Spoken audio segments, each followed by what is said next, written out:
नमस्कार विद्यार्थी मित्रांनो, मी सोमेश्वर डोंगरे तुमचं नोकरी सोमेश्वर या यूट्यूब चॅनलवर स्वागत करतो। तर मित्रांनो, आताच्या व्हिडिओमध्ये आपण कोतवाल भरती 2026 याची जाहिरात जी आहे ते 15 सप्टेंबरला या ठिकाणी येणार आहे। तर कोतवालसाठी पात्रता काय मागितली जाते, वयोमर्यादा काय असणार आहे, अर्ज भरताना तुम्हाला कोणकोणत्या डॉक्युमेंटची गरज राहणार आहे याची संपूर्ण माहिती या व्हिडिओमध्ये पाहणार आहोत। आणि उद्याच्या व्हिडिओमध्ये आपण पाहणार आहोत की कोतासाठी सिलेक्शन प्रोसेस काय असते, सिलेबस काय राहणार आहे। तर त्यासाठी तुम्ही चॅनलला सबस्क्राईब करा। या जाहिरातीचा संपूर्ण व्हिडिओ जे मी आपल्या उद्या यूट्यूब चॅनल बनवणार आहोत। फक्त आताच्या व्हिडिओमध्ये आपण याची पात्रता, वयोमर्यादा आणि अर्ज भरताना तुम्हाला कोणकोणत्या डॉक्युमेंटची आवश्यकता राहणार आहे याचीच माहिती पाहणार आहोत। व्हिडिओ खूप महत्त्वाचा असणार आहे, शेवटपर्यंत पाहायचा आणि चॅनलवर नवीन असाल चॅनलला सबस्क्राईब करायला विसरू नका। कोतवालची भरती निघाली म्हणून सर्वच विद्यार्थी या ठिकाणी खूप खुश झालेले, आनंदी आहे। तर कोतवालची भरती तर निघाली, पण अर्ज भरताना तुम्हाला कोणकोणती काळजी घेणे गरजेचं राहणार आहे ह्या गोष्टी तुम्हाला माहिती असणे गरजेचं आहे।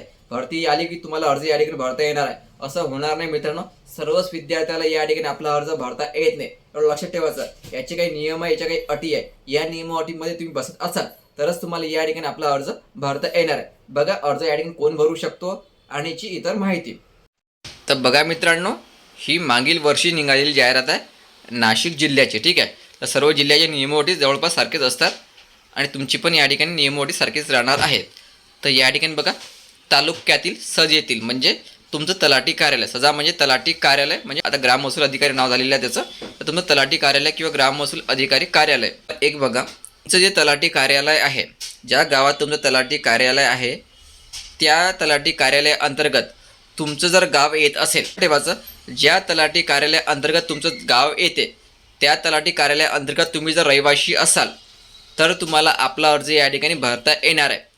लक्षात ठेवायचं, एक ही गोष्ट झालेली आहे। नंबर 2, त्यामध्ये तुमच्या कॅटेगरी जागा असणे गरजेचं आहे, ठीक आहे। लक्षात ठेवायचं, तुमचं तलाठी कार्यालय अंतर्गत गाव पण असणे गरजेचं आहे आणि गाव असलं तर तुमच्या तलाठी कार्यालय अंतर्गत तुमच्या कॅटेगरी जागा जर असेल तरच तुम्हाला आपला अर्ज या ठिकाणी भरता येणार आहे, नाही तर अर्ज भरता येणार नाही आहे, ठीक आहे। तर उदाहरणार्थ हे बघा, या ठिकाणी महिरावणी हे तलाठी कार्यालय आहे, म्हणजे त्या महिरावणी गावात तलाठी कार्यालय आहे आणि त्या महिरावणी गावाअंतर्गत फक्त हे दोनच गाव येणार आलेले आहे, महिरावणी आणि दुंडगाव। तर या दोनच गावातल्या विद्यार्थ्याला या ठिकाणी आपला अर्ज भरता येणार आहे। आणि यामध्ये एक महत्त्वाचं म्हणजे एस टी कॅटेगरीचा विद्यार्थी आहे, एस टी कॅटेगरी जागा या तलाठी कार्यालयाअंतर्गत रिक्त आहे, म्हणून फक्त याच ठिकाणी या विद्यार्थ्याला आपला अर्ज भरता येणार आहे। म्हणजे एस टी कॅटेगरीच्या विद्यार्थ्यांना आपला अर्ज भरता येणार आहे या दोन गावातील रहिवाशी असलेले एस टी कॅटेगरी फक्त। हे खूप महत्त्वाचं मित्रांनो, जाहिरात आली म्हणून सर्वांना अर्ज या ठिकाणी भरता येणार नाही, एवढं लक्षात ठेवायचं। तर 2 बघा, उमेदवार हा कमीत कमी 4थी पास असावा, कमीत कमी 4थी पास या ठिकाणी मागितलं आहे। तुम्ही 10वी 12वी ग्रॅज्युएशन PG झालं असेल तरी तुम्हाला आपला अर्ज या ठिकाणी भरता येणार आहे। 4थी पास कमीत कमी या ठिकाणी मागितलेलं, 4थी जेवर तुम्ही अर्ज या ठिकाणी आपला भरू शकता। वयोमर्यादा या ठिकाणी मागितले 18 ते 40 वर्षापर्यंत, सर्वच विद्यार्थ्यांना 18 ते 40 वर्षापर्यंत या ठिकाणी वयोमर्यादा राहणार आहे, ठीक आहे। नंबर 3 या ठिकाणी बघा, उमेदवार अर्ज केलेल्या सजेतील म्हणजे तलाठी कार्यालय अंतर्गत स्थानिक रहिवाशी असणे गरजेचं आहे, जे मी तुम्हाला मगानी अगोदर 1 मध्ये सांगितलेलं आहेच, ठीक आहे। स्थानिक जो रहिवाशी आहे तरच तुम्हाला आपला अर्ज या ठिकाणी भरता येणार आहे। ज्या तलाठी कार्यालया अंतर्गत जागा रिक्त आहे आणि त्या तलाठी कार्यालया अंतर्गत तुमचं गाव येत असेल आणि तुमचं गाव आलं तर तुमची कॅटेगरीमध्ये जागा जर रिक्त असेल तरच तुम्हाला आपला अर्ज या ठिकाणी भरता येणार आहे। नंतर यासाठी एक्झाम शुल्क पण तुम्हाला जाहीर केले जाणार आहे। आता या ठिकाणी 600 रुपये ओपन कॅटेगरीला आणि मागासवर्गीयांना 500 रुपये दिलेली होती। या ठिकाणी याच प्रकारची एक्झाम शुल्क राहू शकते किंवा वाढवू शकते, ठीक आहे। आता हे तुम्ही ऑनलाईनद्वारे पण या ठिकाणी करू शकता, ठीक आहे। ह्या गोष्टी लक्षात ठेवायचं अर्ज भरताना। तर आता आपण पाहणार आहोत की तुम्हाला अर्ज भरताना कोणकोणत्या डॉक्युमेंटची आवश्यकता राहणार आहे। तर सर्वात महत्त्वाचं असणार आहे तुमची 4थीची मार्कशीट। 4थीची मार्कशीट नसेल तरी चालेल, तुम्ही 7वी 10वी 12वी ग्रॅज्युएशनपर्यंत आपली मार्कशीट या ठिकाणी जोडू शकता। नंबर 2 आहे तुमची कास्ट सर्टिफिकेट, कास्ट सर्टिफिकेट असणे महत्त्वाचं आहे। नंबर 3 आहे डोमिसियल सर्टिफिकेट, हे पण महत्त्वाचं आहे, हे सर्वांनाच लागणार आहे। पहिले 3 डॉक्युमेंट सर्वांनाच लागणार आहे, तुमची गुणपत्रिका, नंतर तुमची कास्ट सर्टिफिकेट, नंतर डोमिसियल सर्टिफिकेट, नंतर तुमची TC, ठीक आहे।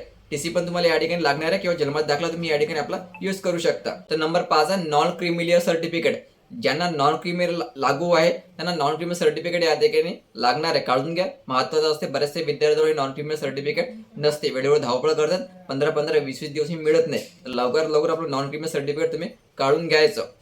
नंतर तुमचं आधार कार्ड या ठिकाणी लागेल, नंतर ज्या महिलेच्या नावामध्ये बदल आहे त्या महिलाला या ठिकाणी मॅरेज सर्टिफिकेट लागणार आहे किंवा राजपत्र तुम्ही या ठिकाणी काढू शकता। मॅरेज सर्टिफिकेट किंवा राजपत्र या ठिकाणी चालेल।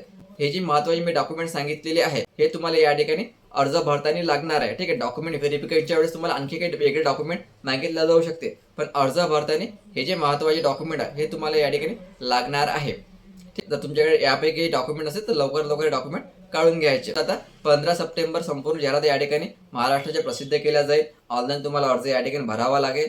अंतिम तारीख आहे 25 ते 29 सप्टेंबरच्या दरम्यान राहणार आहे आणि 4 ऑक्टोबरला तुमची परीक्षा या ठिकाणी होणार आहे। ठीक आहे, आणि उद्याचा व्हिडिओ यापेक्षा खूप महत्त्वाचा असणार आहे, कारण उद्याच्या व्हिडिओमध्ये मी तुम्हाला संपूर्ण जी निवड प्रक्रिया सांगणार आहे, अगोदर सिलेबस काय असणार आहे, नियुक्ती कशा प्रकारे केल्या जाते, किती मार्क्सची तुमची आवश्यकता या ठिकाणी राहणार आहे, हे संपूर्ण माहिती सांगणार आहे। उद्याच्या व्हिडिओसाठी चॅनलला तुम्ही आता सबस्क्राईब करून ठेवा। व्हिडिओ खूप महत्त्वाचा, जास्तीत जास्त शेअर करा। धन्यवाद।